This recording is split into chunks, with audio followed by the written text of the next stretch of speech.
So let's get a little ways into Jeremiah. Давайте немножко начнем Еремию. So first, Jeremiah means Yahweh appoints or sends. Yahweh appoints. Appoint to appoint someone. Or Send. имя означает его Яхве назначает или посылает. Originally it meant Yahweh throws.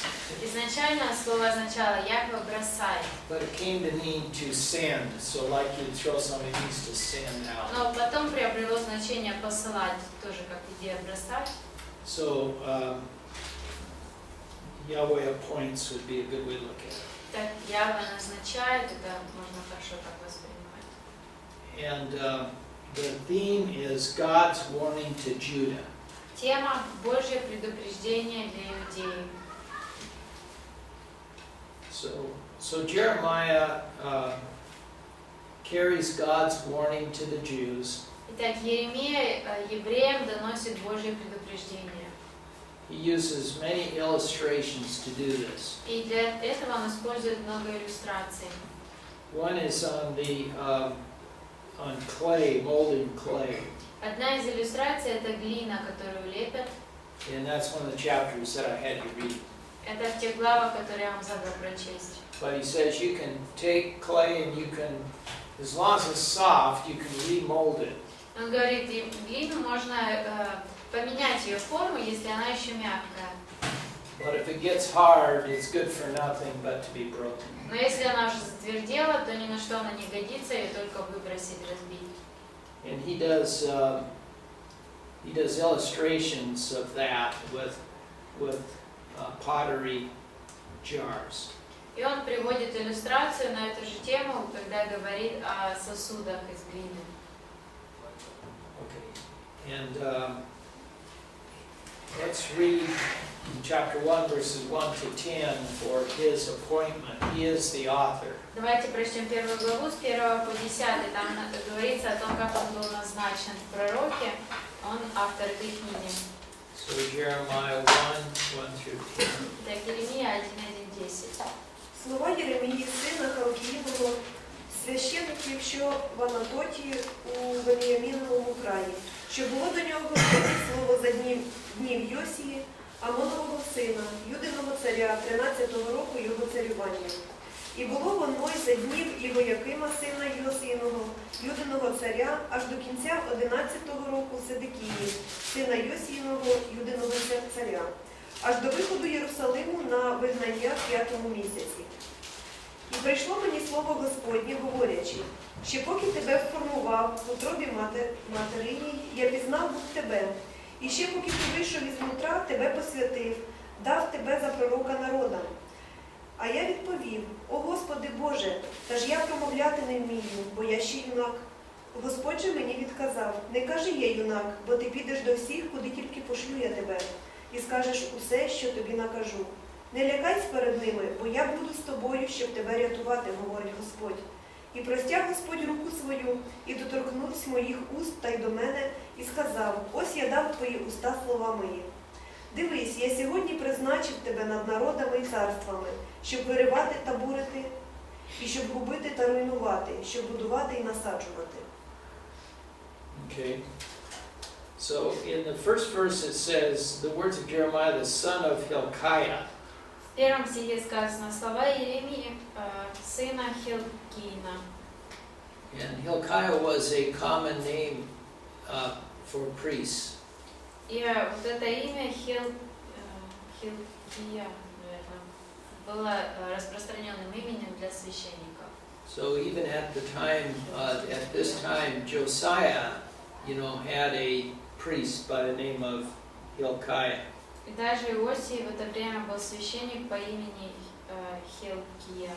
Well, this doesn't say Jeremiah was the son of him. He was probably just another Hilkiah.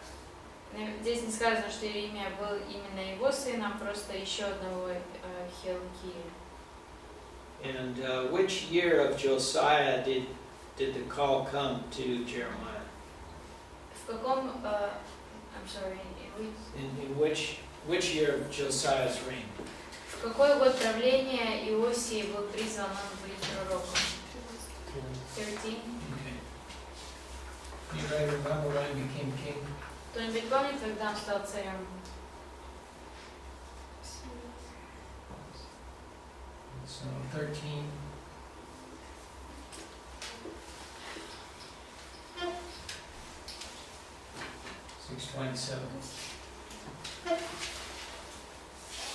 So that's when Jeremiah becomes prophet. Итак, вот когда Иеремия становится пророком. And when had God selected Jeremiah? Когда Бог избрал Иеремию? До рождения. Before his birth.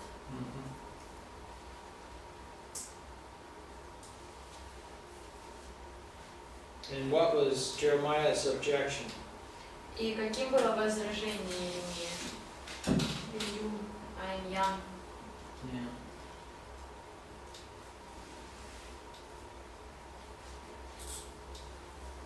All that I command you, you shall speak. Все, что повелю тебе, скажешь.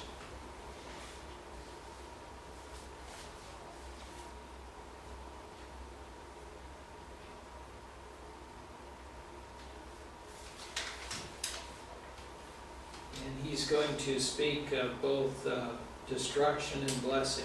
И он будет говорить как о разрушении, так и о благословении. In verse 1 it says, of the priests who were in Anathoth, В первом стихе сказано из священников в Анафофе. and go to Joshua 21. Откройте Иисуса Навина 21. Joshua 21.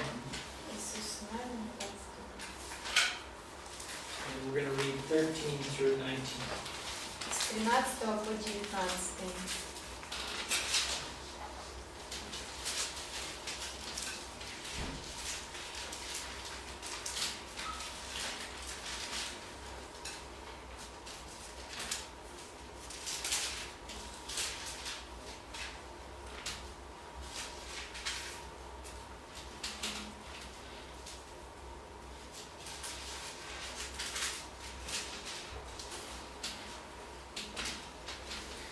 Итак, потомки священники Аарона, они дали Хеврон, город-убежище, для обвиняемого в убийстве Ливну, Иатир, Ишетома, Холон, Дави, Аин, Юту и Бев-Шемеш вместе с их пастбищами 9 городов этих, от этих двух городов. До какого стиха? 19. От рода Вениамина они дали Гавал, Геву, Анафов и Алмон с их пастбищами 4 города. Всего городов для священников потомства Аарона было 30 с их пастбищами. So 18 says Anathoth, that's the city that he comes from. И в 18-м Анафов, вот тот город, из которого он родом.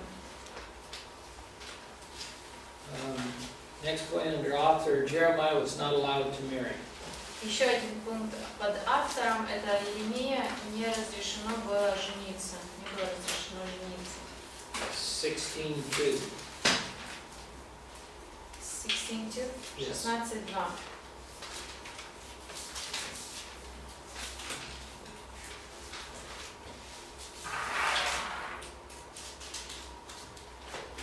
Не бери собі жінки, і хай у тебе не буде синів, ні дочок у цьому місці.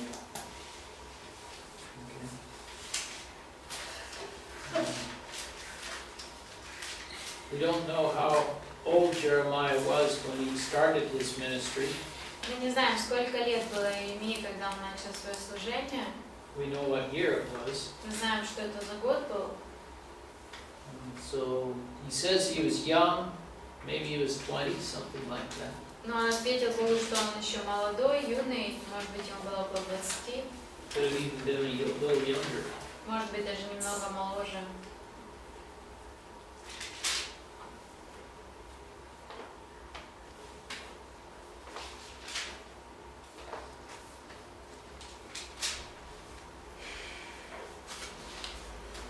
But we know that he was carried into He was carried into Egypt by the refugees. Но мы знаем, что он был забран в Египет теми, кто бежали. That happened after 586. Это произошло после 586-го. So he was ministering for at least 41 years. То есть, по крайней мере, 41 год он прослужил. We don't know how long he was in Egypt. Мы не знаем, сколько времени он провел в Египте. So he had a long ministry also. И так у него тоже было долгое служение.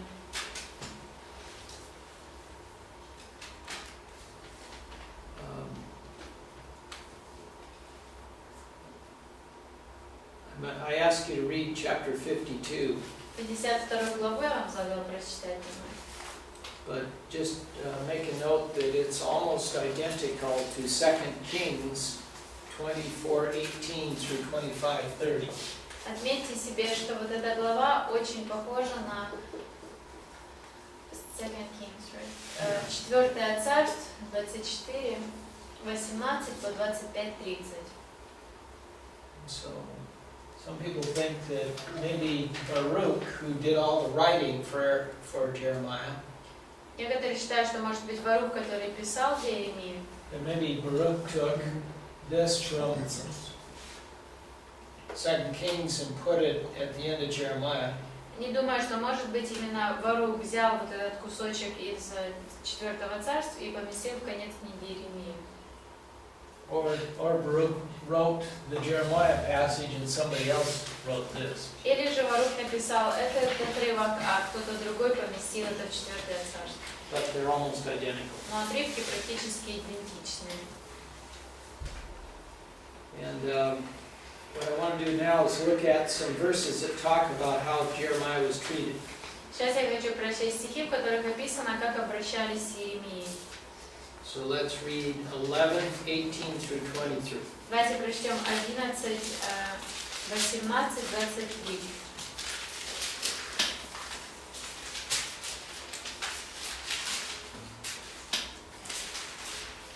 Господь открыл мне, и я знаю, и показал мне деяния их. А я, как кроткий агнец, ведомый на заклание, и не знал, что они составляют замыслы против меня, говоря: положим ядовитое дерево в пищу его и отторгнем его от земли живых, чтобы и имя его более не упоминалось. Но, Господи Саваоф, судья праведный, испытывающий сердца и утробы, дай увидеть мне мщение Твое над ними, ибо Тебе верил я дело мое. Посему так говорит Господь о мужах Анафофа, ищущих души Твоей и говорящих: не пророчествуя имя Господа, чтобы не умереть Тебе от рук наших. Посему так говорит Господь Саваоф: вот, я посещу их, юноши их умрут от меча, сыновья их и дочери их умрут от голода, и остатка не будет от них, ибо я наведу бедствие на мужей Анафофа в год посещения их. So what do the people in his hometown want to do with him? Итак, что хотели люди из его родного города с ним сделать? Kill. They want to kill him Хотели убить его. because of what? Из-за Why? чего?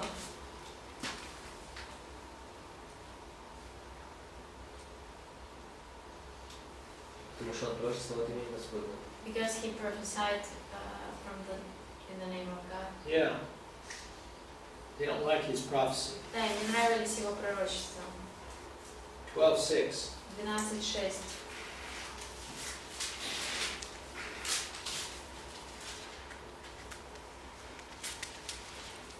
Ибо братья твои и дом отца твоего, и они вероломно поступают с тобой, и они кричат вслед тебе громким голосом: не верь им, когда они говорят тебе и доброе.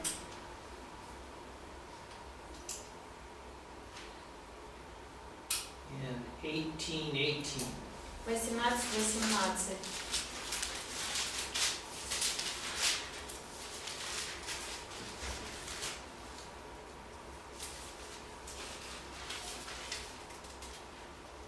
А они сказали: придите, составим замысел против Иеремии, ибо не исчез и же закон священника, и совету мудрого, и слова у пророка. Придите, сразим его языком, и не будем внимать словам его.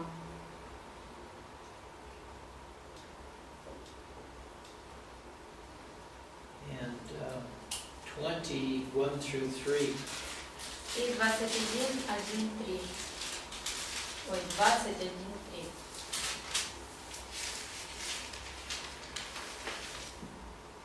Когда Пасхор, сын Леров, священник, он же надзиратель в доме Господнем, услышал, что Иеремия пророчески произнес слова сии, то ударил Пасхор Иеремию пророка и посадил его в колоду, которая была у верхних ворот Вениаминовых при доме Господнем. Но на другой день Пасхор выпустил Иеремию из колоды, и Иеремия сказал ему: «Не Пасхор нарек Господь имя тебе, но Магор Миссалив». Does your translation say what that means? I have a footnote. У всех есть ссылка, да, что значит эти имена? Что значит? Имена.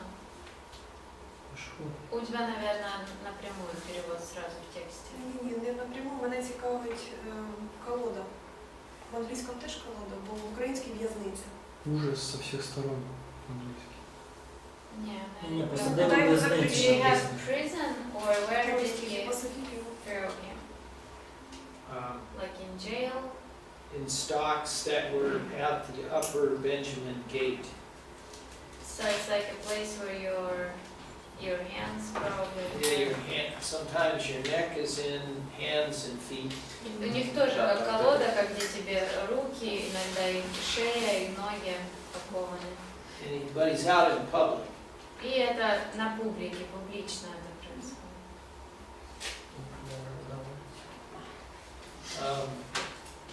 I have to tell you a story. Нужно рассказать вам историю одну. When I was doing some ministry in Nigeria, we were driving along and kept seeing these things that were a big log. Когда служение наше было в Нигерии, то мы ездили, и в разных местах я все время видела вот такое большое бревно. And it was about this high off the ground. Примерно на вот такой высоте от земли. And it had all these holes in it. И там были дырки. So finally I asked somebody, I said, well, what is that? И я наконец-то спросила кого-то, что это такое? And he said, well, that's part of our judicial system. И мне ответили, что это часть нашей юридической системы. If somebody is caught, say, stealing something, Например, если кого-то поймали на том, что он ворует, they have to put their hands in here, and then they fasten their hands in here. то тогда руки этого человека закрывают в эти дыры. And if it's a worse crime, then you have your feet in and your hands in, so you're hanging like this. А если это еще хуже какое-то преступление, то там твои и ноги, и руки, и ты, получается, висишь. And everybody that comes along is supposed to ask you why you're hanging here. И все прохожие должны спрашивать, а почему ты здесь висишь или And стоишь? you have to tell them you have to confess your crime. И ты обязан признаться им в своем преступлении. And then at the end of the day, you're taken down, И затем в конце дня тебя снимают, and your nearest relative has to come and pay the fine. и самый ближайший родственник должен прийти и уплатить штраф. Then they have to take you home to their house, Затем он должен отвезти тебя, забрать к себе домой. at which time they can talk to you about your sin. И в этот вечер они смогут говорить с тобой о твоем грехе. So this was kind of a good system. Это довольно хорошая система. Это в церкви-то. We should do the same in church. What's that? We should do the same thing in church.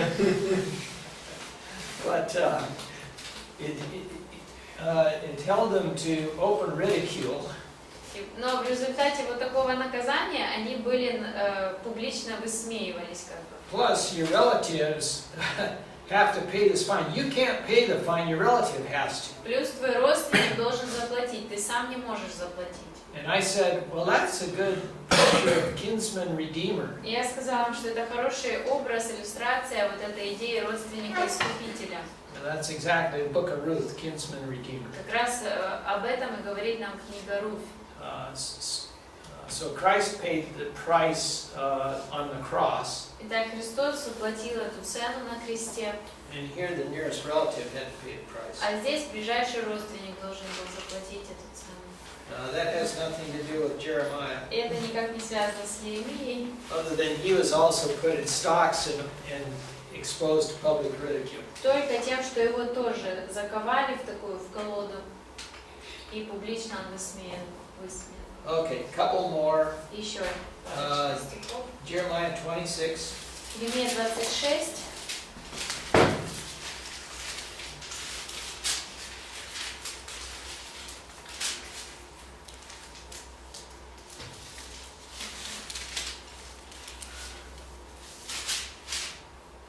And read 26 through 6. 1 through 6. С 1 по 6. На початку царювання Єгоякима, сина Йосійного, царя Юдиного, було це слово від Господа, кажучи: так говорить Господь, стань на подвір'ї Господнього дому і будеш говорити всім Юдиним містам, що приходять на поклін до Господнього дому. Усі ті слова, що я наказав був тобі, щоб до них говорити, не вбав ані слова.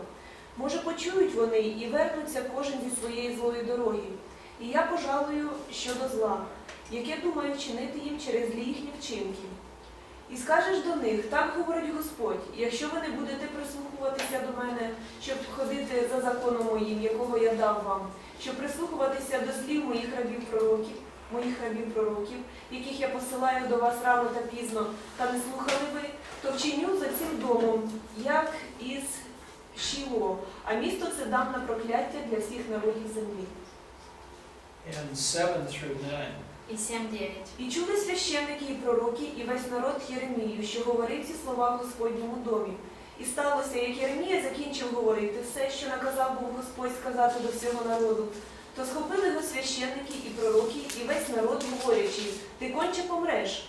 Нащо пророкував ти Господнім ім'ям, кажучи: як Шіло буде дім цей, а місто це буде зруйноване, так що не буде в ньому мешканця.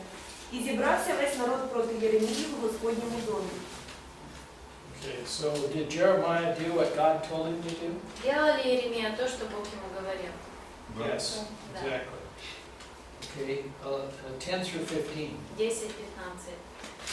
І почули ці слова юдині князі, і відійшли з царського дому до дому Господнього, і сіли при вході до нової Господньої брами. І сказали священники та пророки до князів та до всього народу, говорячи: присуд смерти цьому чоловікові, бо він пророкував проти цього міста, як ви чули своїми вухами. І сказав Єремія до всіх князів і до всього народу, говорячи: Господь послав мене пророкувати проти цього дому і проти цього міста всі ті слова, що ви чули. А тепер поліпшіть ваші дороги та ваші чини, і слухайтеся голосу Господа, вашого Бога, то пожалує Господь щодо зла, яке говорив був на вас. А ось я в вашій руці. Робіть мені як добре і як правдиве в ваших очах.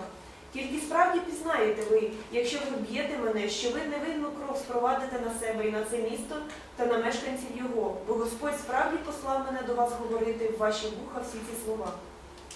And then 16 through 19. І 16-19. І сказали князі та весь народ до священиків та до пророків: цей чоловік не підлягає присуду смерти, бо він говорив до нас ім'ям Господа нашого Бога. І стали люди із старших країв і сказали до всього збору народу, говорячи: Міхей з Мораші пророкував за днів Єзикії, царя Юдиного, і сказав до всього юдейського народу, говорячи: так говорить Господь Саваот, Сіон, як те поле, заораний буде, а Єрусалим за румовище стане, а гора цього храму під гірками лісу. Чи справді забив його Єзикія, цар Юдин та весь Юда? Чи ж він не боявся Господа і не злагодив Господнього лиця? І Господь пожалував щодо того зла, яке говорив був на них. А ми вчинимо таке велике зло на своїй душі. So this prophecy of Micah may have saved Jeremiah's life. Итак, возможно, пророчество Михея вот это спасло жизнь Еремии. And let's see, we'll save the last one for later, so we'll stop there. На этом остановимся.